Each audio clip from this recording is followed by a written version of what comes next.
about NXT. Before we do, I just want to mention that I recorded a podcast earlier today on the YouTube channel. How did the thing with Jay go? It was awesome. It was his audio was a little funky. We were working on it, but you sent in a video. Brian sent in a video, told the great Fowler story. Sean Ross Sapp sent in a video, and so did Cody Rhodes and Kenny Omega.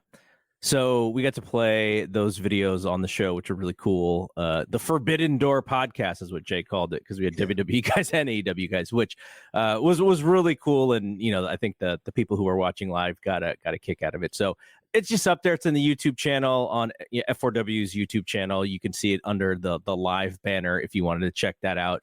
But yeah, it was a lot of fun because we were celebrating. 3 years. He mentioned that you were like the first guy to really retweet, his messages, and that just really kicked off a lot of stuff. Not only for him, but also the message that he's trying to put out there with his stuff. So he really credits you with helping him. He's a good guy, and he's a fighter. And man, like he had a hard week this week, and that and many times. With Jay, the thing that's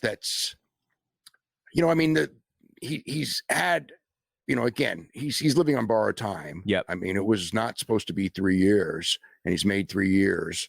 But, I know people who have been in his condition, and it's like, it's really good. He's you can really get negative and depressed from it. And I'm sure he does at times, but he's publicly been very, very upbeat, and he's been a real pleasure for me to deal with. I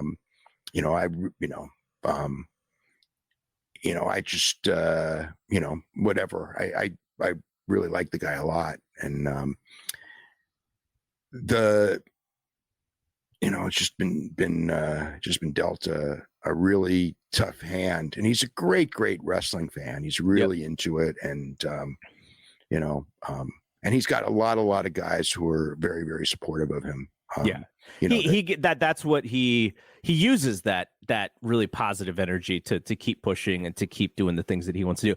Well, we told the story that when I first started doing the shows with you, I think it was probably like 2019 or something. And Brian, I think it was Brian, was his second daughter being born, and he needed some help for coverage. I forget why exactly that I started doing the stuff with you, but I know that Brian needed me to fill in for him originally. And so, we were doing really late shows, and it's like 2:00 in the morning, which is 5 a.m. for him. And he's sending me DMs going like, "Hey, is show almost up? Show almost up?" And I'm like half asleep, like trying to put the thing up. And I'm like, yeah. So that's how he and I first connected back then. But yeah, so check it out. It's on the YouTube channel. It was a lot of fun. There's video, full video, and then there's a link to the audio if you just want to listen to the audio. Yeah, the one thing I wanted to say before we start talking about NXT is when it comes to Jay, the thing that is so hard for me to deal with when it comes to Jay is just the bureaucratic red tape of so many things that he's had to deal with. And it's really sad, because again, it's people, there are many people, some of whom, in wrestling, and who probably don't, want the credit and whatever, that have really helped him out financially.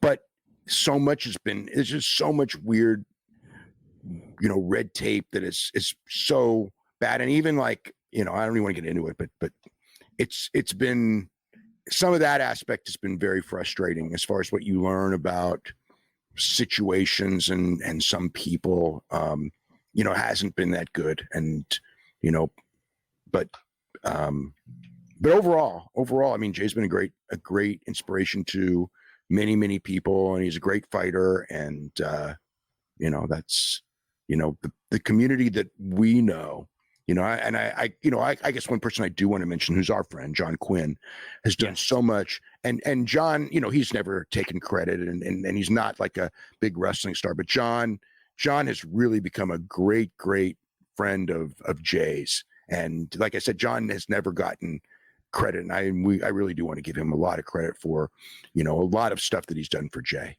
Absolutely. And John Quinn will probably see him the next time we see Mary at your house watching a wrestling show. Yeah, it might be WrestleMania. It's so funny because